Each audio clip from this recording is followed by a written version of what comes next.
할렐루야.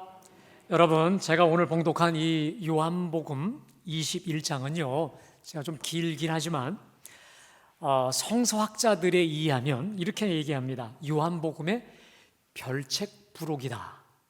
무슨 말이냐면 나중에 첨가되었다라고 얘기합니다. 이게 무슨 말이냐, 요한복음은 사실 요한복음 20장까지로 충분합니다.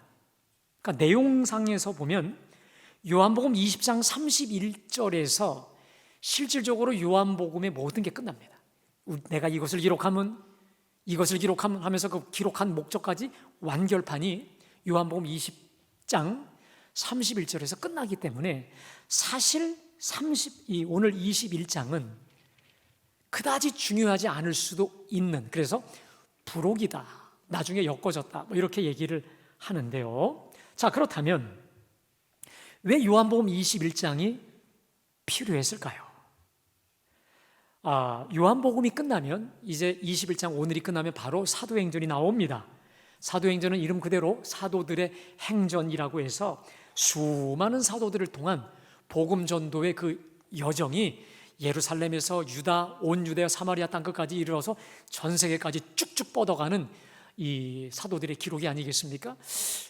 수많은 사도들이 복음을 전하기 위해서 애를 썼지만 그럼에도 이 사도행전은요 크게 전반부에 주인공이 있다면 1장부터 11장까지 해서 예루살렘 교회의 지도자인 베드로입니다. 그리고 13장부터는 이방인의 사도라 일컬음받는 사도 바울이 주인공이죠. 그러니까 전반부에는 베드로, 하반부에는 이 사도 바울인 것이거든요. 자, 그런데 베드로는 우리가 다 알다시피 예수님을 3번이나 부인합니다. 첫 번째는 그냥 부인합니다. 그냥 모른다고 했어요. 그러다가 저주하면서 부인해. 그 다음 저주하고 맹세하면서 점점 수위가 높게 예수님을 부인하고 저주까지 했던 사람이었습니다. 더군다나 오늘 우리가 보셨겠지만 부활하신 예수님을 그렇게 수차례 만나보고 나서도 나 고기 잡으러 가노라, 이렇게 무작정 낙향해버린 이 베드로는요 그야말로 예루살렘 교회의 지도자로서의 자격 미달, 함량 미달일 수밖에 없는 제자인데, 사도인데, 어느 날 여러분 요한복음 딱 끝나고 나면 사도행전에서는 엄청난 사람으로 확 올라서 있어요. 많은 경우 이렇게 해석합니다. 사도행전 22장에 등장하는 오순절 성령 강림으로 인해서 베드로가 저렇게 짠 하고 엄청난 사도가 되었다라고 거의 많은 사람들이 얘기를 하죠. 근데 여러분, 그렇게만 치부하기에는 뭔가 석연치 않은, 뭔가 그 무엇인가 다른 것이 있지 않을까라고 하는 의문을 들 수밖에 없게 되거든요. 근데 여러분, 오늘 21장이 그 모든 의문을 다 해소시켜 줍니다. 오늘 본문의 주인공은 물론 우리 주님이시지만 또 실제적으로는 베드로인데요, 부활하신 우리 주님이 오늘 요한복음 21장을 통해서 베드로를 완전히 회복시키십니다. 베드로는 오늘 본문을 기점으로 지나간 과거의 실수와 상처 그리고 죄책감에서 온전히 치유와 회복을 경험하고 이제 다시 시작하는 대사도로 거듭나게 되는 줄로 믿습니다. 자, 그러면 주님은 과연 오늘 베드로를 어떻게 회복시키셨을까요? 바라기는 오늘 베드로를 회복시키신 우리 주님이 오늘 예배하는 저와 여러분을 온전히 새롭게 회복시키시는 회복의 은총이 임하시기를 주님의 이름으로 축복합니다. 자, 오늘 1절은요 이렇게 시작합니다. 좀 띄워주실까요? 우리 다 같이 봉독할까요? 자, 시작. 또 제자들에게 자기를 나타내셨으니 나타내신 일은 이러하니라. 아멘. 제가요 사실 오늘 본문으로 설교를 하게 된 동기가 되는 구절입니다. 자, 오늘 여러분 1절에서 우리가 그토록 수차례 많이 읽었던 구절인데요, 이 구절에서 여러분 그동안 우리가 지나쳤던, 쉽게 지나쳤었던 구절이 있었습니다. 뭘까요? 하도 구절들이 많아서, 단어가 많아서, 그죠? 저는 뭐가 이번에 크게 제 눈에 왔냐면, 그 후에 예수께서 디베리아 호수에서 거기 또라고 하는 단어, 이게 저에겐 참 크게 왔고, 이곳이 묵상이 되었고, 오늘 말씀을 제가 준비하게 되었습니다. 또 제자들에게 나타나셨다. 여러분, 자, 이 또 제자들에게 자기를 나타내셨다라고 하는 것을 알 수 있는 게 뭘까요? 이미 주님은 제자들에게 나타내셨다는 거죠. 그렇죠? 오늘이 처음이 아니다라는 거죠. 여러분, 그러면 오늘 우리 예수님께서 나타내신 게 부활하신 이후에 몇 번째일까요?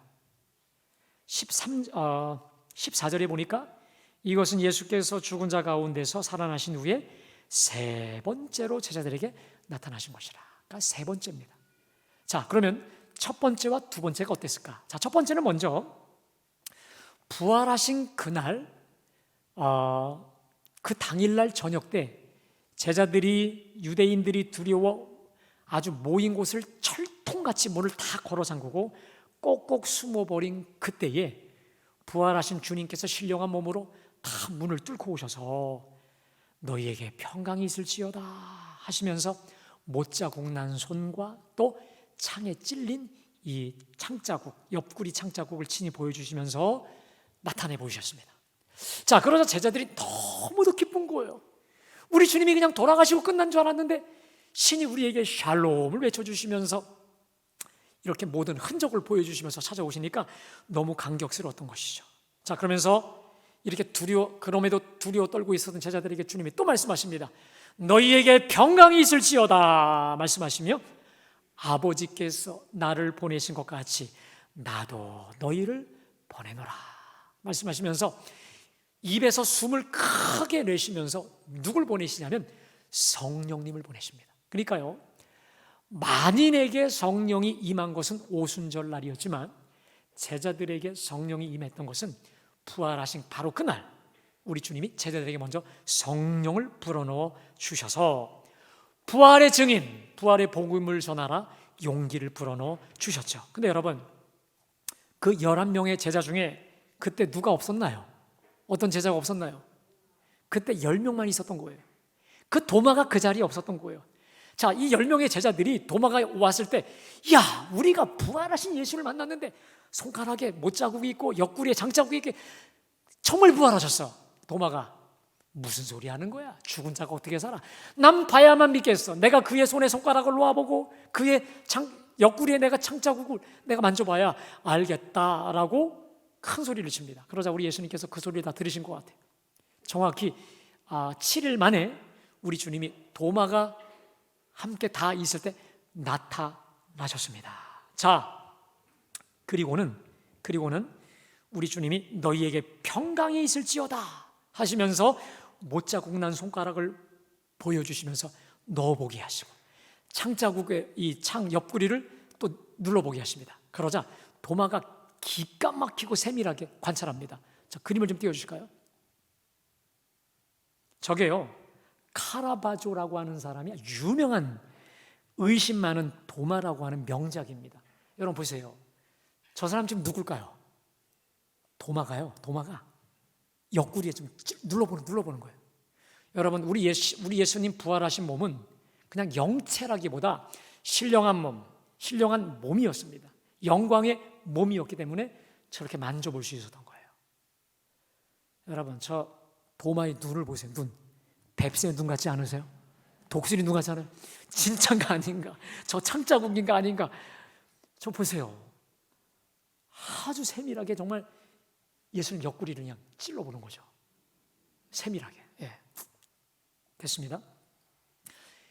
이 모든 것을 확인한 도마가 큰 소리로 했습니다. 나의 주님이시요 나의 하나님이시요. 할렐루야. 예수님을 향해 나의 주님이시요 나의 하나님이시요 라고 큰 소리로 외친 거죠. 여러분, 이만하면 베드로와 제자들의 믿음이 회복이 되어서 잃었던 열정 되찾고 어디로 나가야 돼요? 밖에 나가서 예수님이 부활하셨다, 내가 만져봤다, 내가 찔러봤다, 이런 부활의 증인이 되어야 맞는데, 오늘 우리가 살피고 있는 본문을 보면 우리의 기대와 아주 우리 기대가 부질없는 것이었음이 그냥 드러나게 되죠. 자, 여러분, 거기 2절에 보니까 시몬 베드로와 디두모라 하는 도마와 갈릴리 가나 사람 나다나엘과 세베대 아들들과 또 다른 제자 둘, 여러분 몇 명이죠? 7명이죠. 자, 7명이 같이 함께 있어요. 자, 근데 특별히 수제자 베드로가 있고 이렇게 의심 많았었지만 다 확인했던 도마도 포함되어 있습니다. 자, 그런데 시몬 베드로가 갑자기 선언합니다. 나 물고기 잡으러 갈 거야. 그랬더니요, 이 6명이 일제히 나도 같이 잡으러 갈 거야. 여러분, 이거 심한 거 아닌가요? 만약 뭐냐면 주님의 수제자라고 한다면 이래서 됩니까? 또 내가 봐야 믿겠고 찔러봐야 믿겠다고 해서 예수님이 도마 한 사람 때문에 나타나셔서 모든 걸 다 찔러보고 넣어보고 확인까지 다 하게 했던 도마라면 여러분, 이래서는 안 되죠. 이래서는 안 되죠. 베드로가 나는 물고기 잡으러 간다 했을 때 뭔 소리 하는 거야, 우리 예수님의 부활을 전해야지, 이래야 되는데 같이 잡으러 가자, 같이 다 그냥 함께 덤태기로 갈릴리로 낙향해 버린 것이죠. 여러분, 이러면 안 되는데 이게 바로 제자들의 수준이었다는 것이죠. 만일 저라면요, 여러분도 어떻게 하시겠습니까? 저라면 이 괘씸한 것들 다시 안 갑니다. 그냥 2번 정도까지 간 것으로 그냥 갖다 다 셈치고 다시 제자들에게 가지 않았을 것 같습니다. 자, 그런데 오늘 1절에 보세요. 또 제자들에게 자기를 나타내셨다는 거예요. 할렐루야. 또 여러분, 그런데요, 오늘 우리 예수님이 또 제자들에게 나타나셨단 말이에요. 그것이 제자들에게만 해당이 되는 것일까요? 아니죠. 주님은 저와 여러분을 언제나 먼저 다시 또 찾아가서 만나 주시는 분이신 줄로 믿습니다. 저는요, 가끔 제 지나온 길을 되돌아볼 때가 있어요. 그러면 이런 생각을 할 때가 있습니다. 우리 주님이 나 한 사람 변화시키시기 위해 참 애 많이 쓰셨겠다, 이런 생각을 할 때가 많이 있습니다.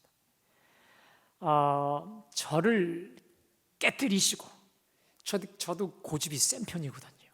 저를 깨뜨리시고 변화시키시고자 우리 주님이 수많은 사람들을 붙여주시고 또 수많은 방법을 다 동원해 주셔서 하나님이 지금까지 이르게 하신 내용들을 가만히 보면서 이 생각을 해요. 하나님이 나 한 사람 바꾸시기 위해 내 고집 깨뜨리고 내 의심 깨뜨리기 위해 무진장 애 많이 쓰셨겠다. 자, 그러면서 저는요, 여러분, 진심입니다. 이런 결론이 섰어요. 날 변화시키신 하나님이 누구인들 변화시키지 못할까, 이 확신이 섰습니다. 사랑하는 여러분, 나를 변화시키신 우리 주님이시라면 누구라도 변화시키실 수 있는 줄로 믿습니다. 진심이에요. 여러분, 저는 이 고백이 정말 진심이고요, 여러분들 모두에게 진심이 되시기를 축복합니다. 혹시 여러분, 그래서 여러분의 가정의 남편, 아내, 자녀 혹은 친척 중에 내가 그렇게 기도하고 그렇게 전도하고 그렇게 애써도 믿지 않는 분들 계십니까? 여러분, 이 믿음이 있어야 돼요. 정말 이 믿음이 있어야 돼요. 날 변화시키신 주님이 저 사람 변화시키는 거 시간 문제라는 거예요. 할렐루야. 내 기도를 더 받기 원하시고 나의 수고를 더 받기 원하시는 하나님의 그것이 필요한 것뿐이지, 사실 여러분, 나 변화시키신 주님이 그 누구 변화 못 시키시겠습니까? 아멘. 여러분들이 정말 진심으로 이 사실을 믿고 조금만 더 인내하십시오. 주님은 반드시 역사하실 줄로 믿습니다.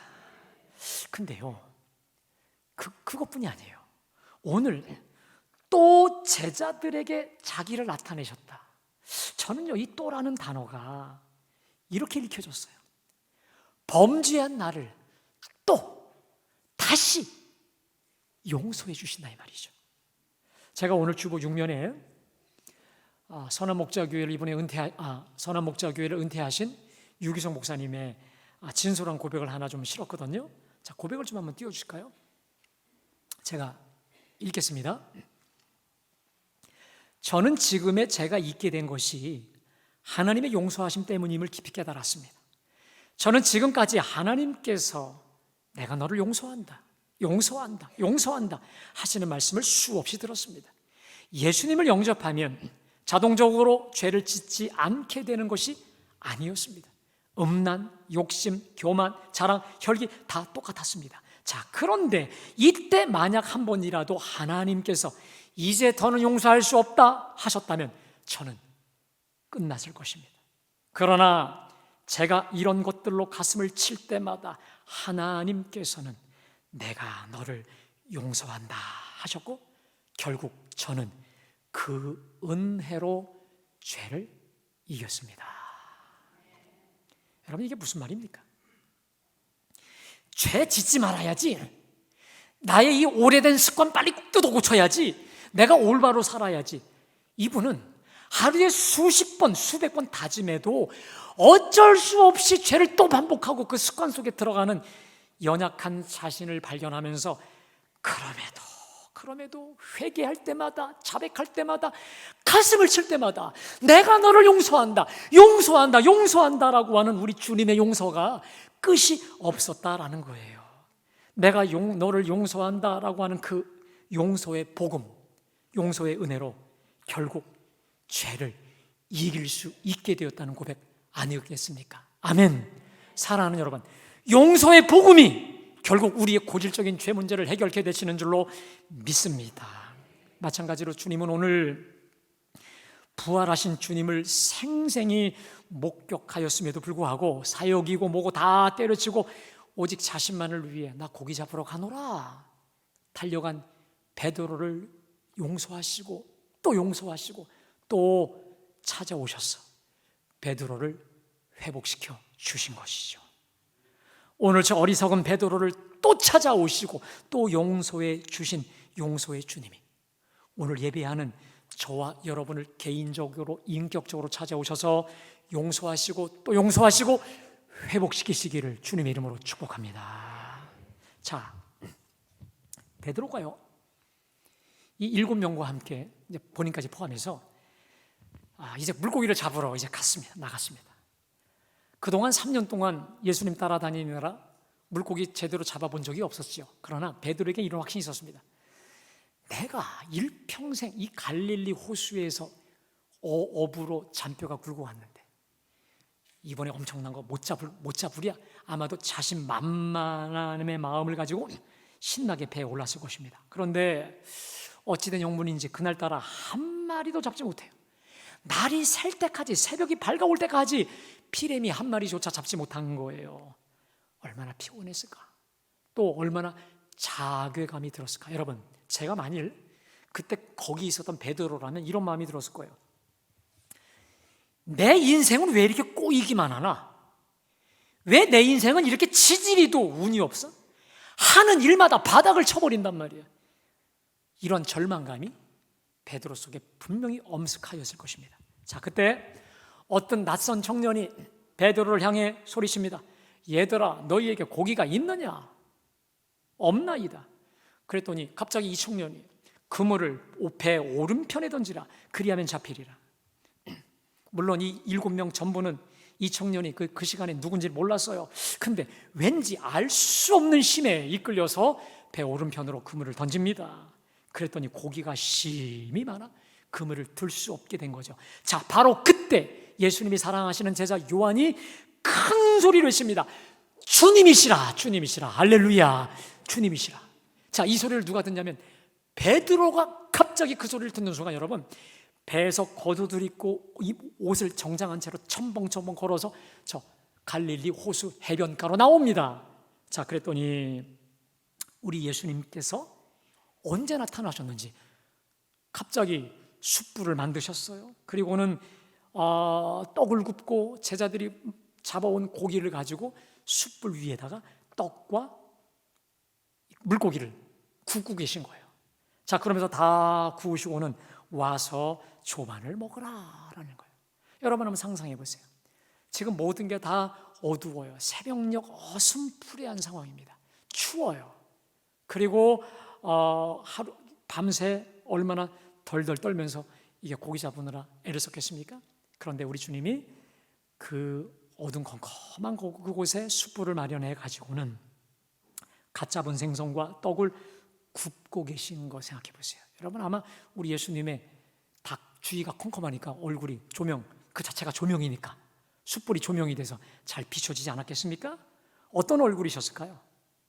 마치 가출했다 돌아온 자식들에게 정성스러운 음식 준비하는 엄마처럼 그보다 더 따뜻하고 포근한 얼굴이 아니었겠습니까? 여러분 특별히 13절에 보니까 예수께서 가셔서 떡을 가져다가 그들에게 주시고 생선도 구워가지고 주시니라. 그러니까 지금 예수님이 굉장히 바쁘세요.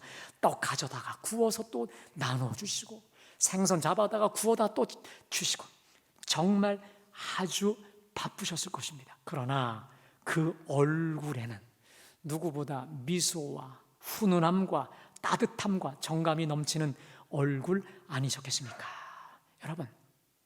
여러분들이 이제 베드로가 돼서 한번 상상해 보겠습니다.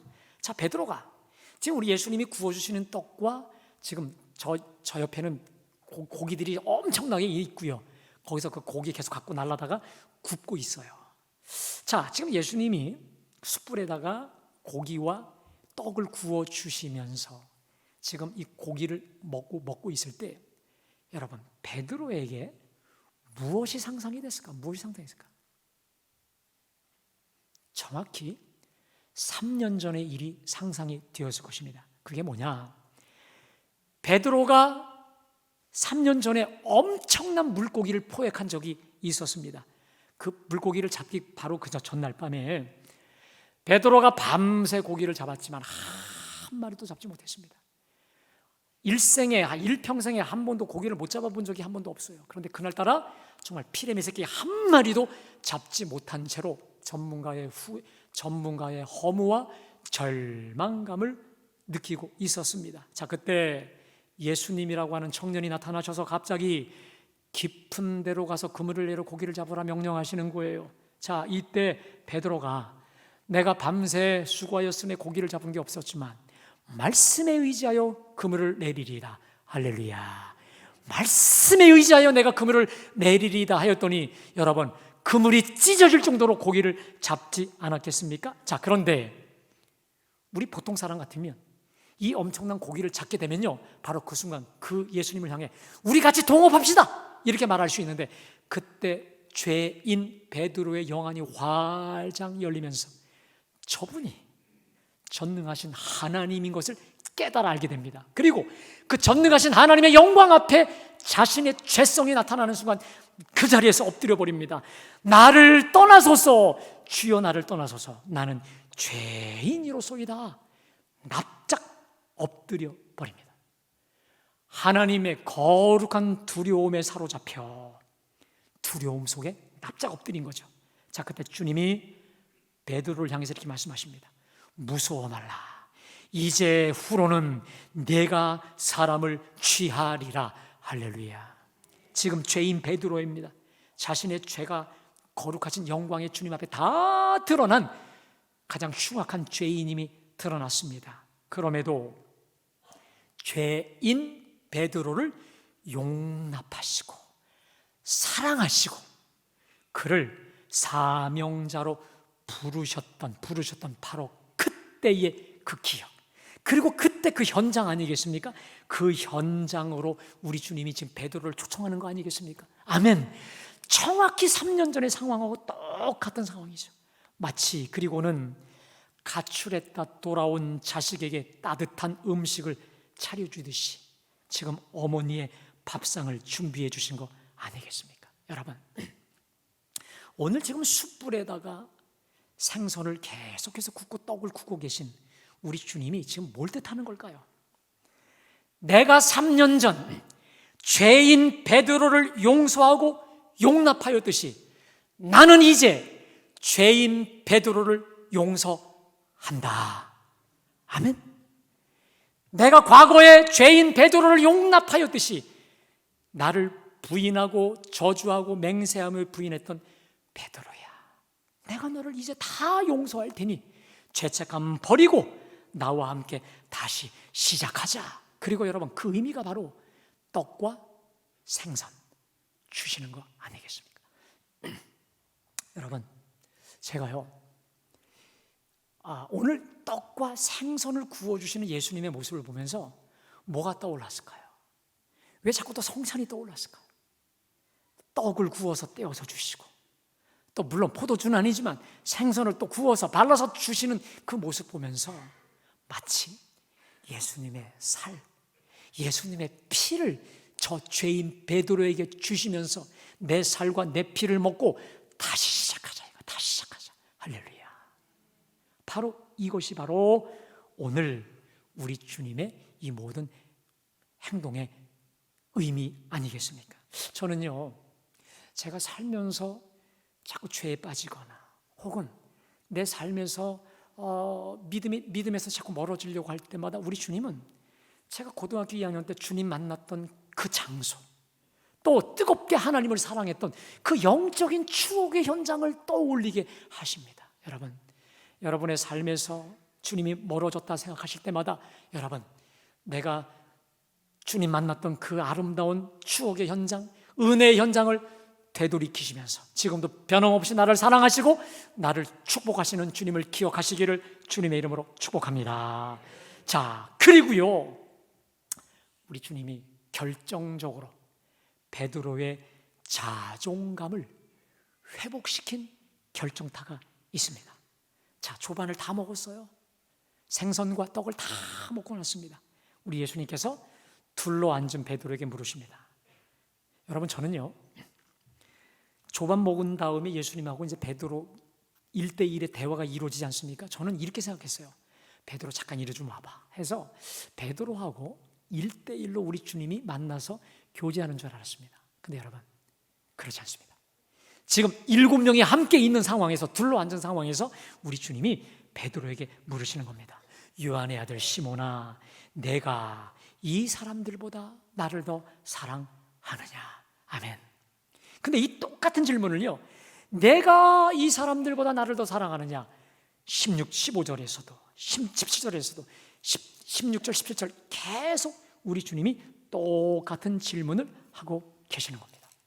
여러분, 이때 베드로가 뭐라고 대답합니까? 예, 주님 그러하나이다. 내가 주님 사랑하는 줄을 주께서 아시나이다. 또 물으셔요. 내가 이 사람들보다 나를 사랑하느냐? 예, 내가 주님 사랑하는 줄 주님이 아십니다. 또 물으십니다. 요한의 아들 시몬아, 내가 나를 사랑하느냐? 그러자 베드로가 이번엔 근심하면서 대답하죠. 여러분, 우리 다 같이 17절 말씀 다 같이 함께 봉독합니다. 시작.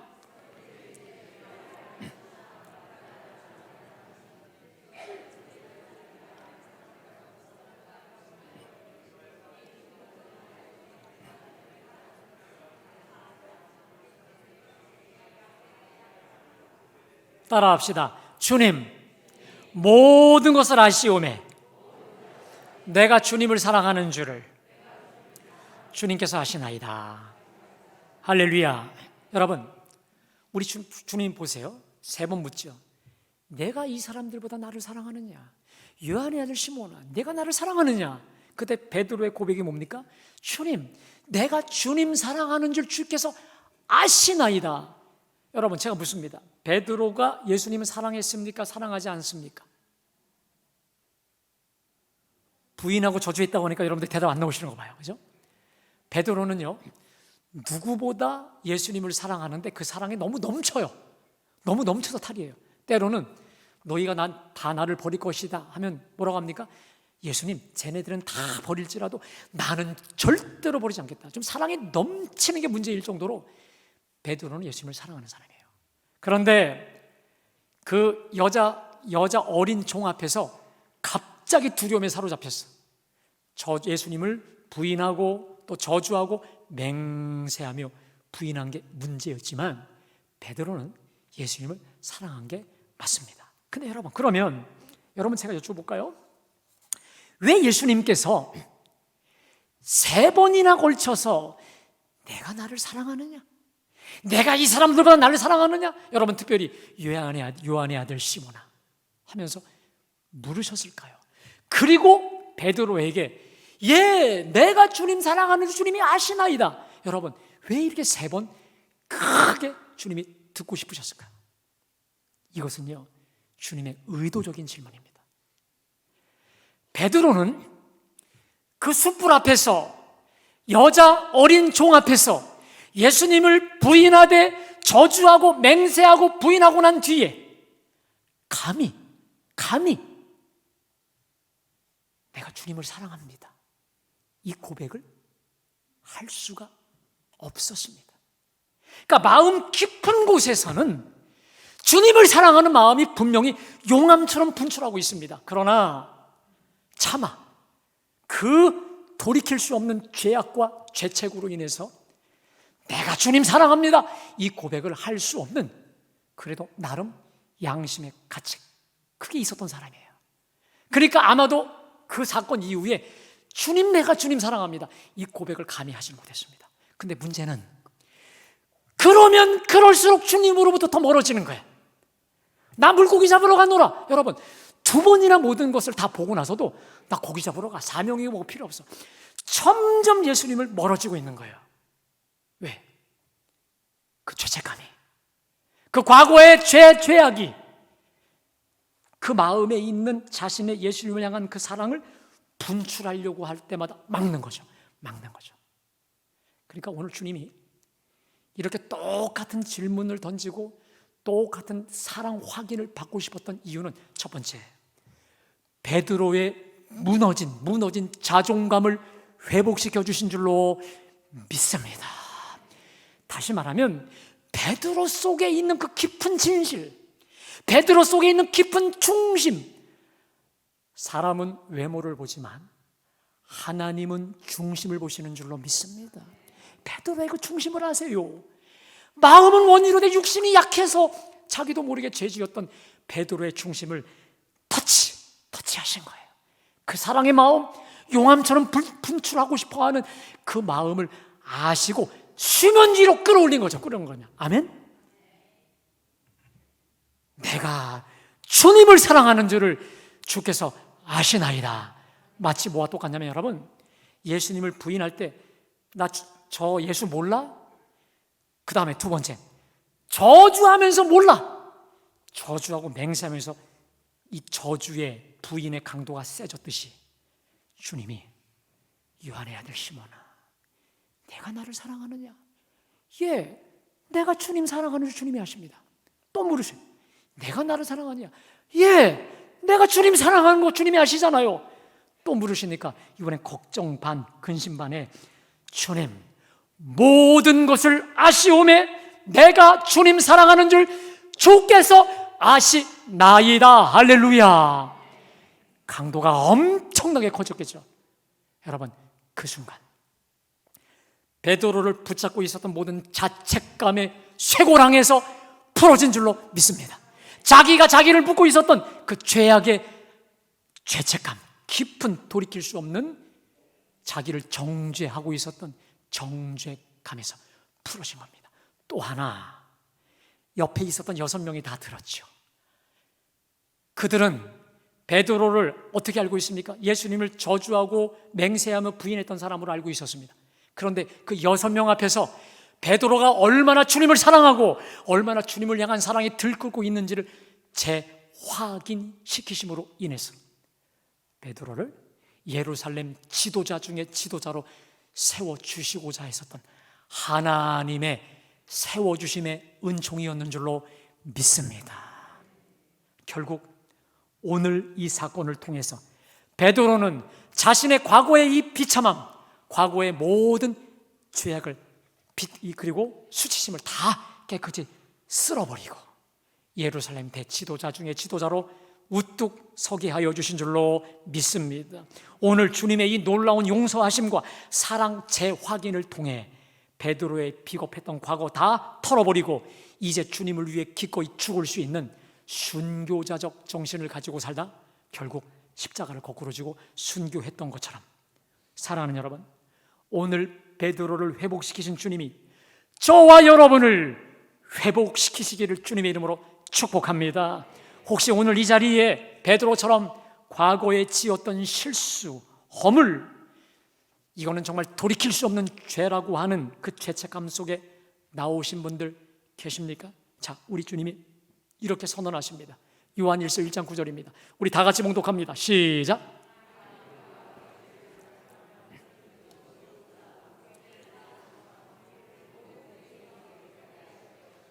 그렇습니다. 만일 우리가 우리 죄를 진심으로 자백하며 가슴을 치며 주님께 나아갈 때 주님은 미쁘시고 이로사 우리를 모든 죄에서 십자가 보혈로 깨끗게 하여 주실 줄로 믿습니다. 여러분, 우리가 살면서 이거 짓지 마, 이 죄 짓지 말아야지, 이렇게 살아야지, 여러분, 우리가 얼마나 결단도 하고 바로 살려고 애를 씁니까? 그러나 그대로 안 되는 우리 연약함이 얼마나 많아요. 그때마다 세리처럼 가슴을 치고 애통하며 자백하십시오. 그러면 주님의 십자가 보혈로 우리 죄를 씻어 주실 줄로 믿습니다. 그리고 여러분, 이런 말씀이 있죠. 따라합시다. 하나님을 가까이 하라. 그리하면 너희를 가까이 하시리라. 우리가 때로는 죄를 짓고 주님과 멀어지고 같아 할지라도 여러분, 오늘 베드로의 고백, 주님, 내가 주님 사랑하는 거 주님이 아시잖아요. 주님이 아시잖아요. 여러분, 몇 년 전에요, TV 광고에 이런 게 있었습니다. 아빠가 아들을 때리려고 인형을 가지고 겁을 줘서 던지려고 탁 하는데, 이 인형에서 무슨 소리 하냐면 I love you 이렇게 나온 거예요. 진짜 화가 나서 딱 던지려고 하는데 이게 I love you, 나 너 사랑해. 그 순간 한 개 그냥 빵 터져버려갖고 서로 함께 분위기가 반전된 이야기가 있습니다. 무슨 말일까요? 내가 주님으로부터 멀어진 것 같고 내가 죄 가운데 헤어나오지 못할 것 같아 할지라도 여러분, 우리를 향한 주님의 사랑은 변함이 없는 줄로 믿습니다.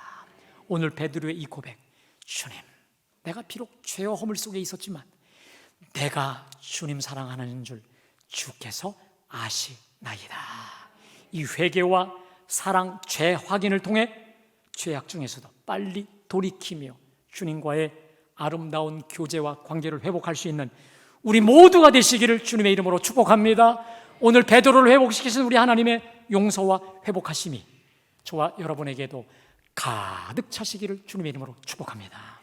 여러분, 오늘 주신 말씀 기억하시면서 우리 279장 우리 1절과 우리 4절 함께 부르며 우리 함께 기도합니다.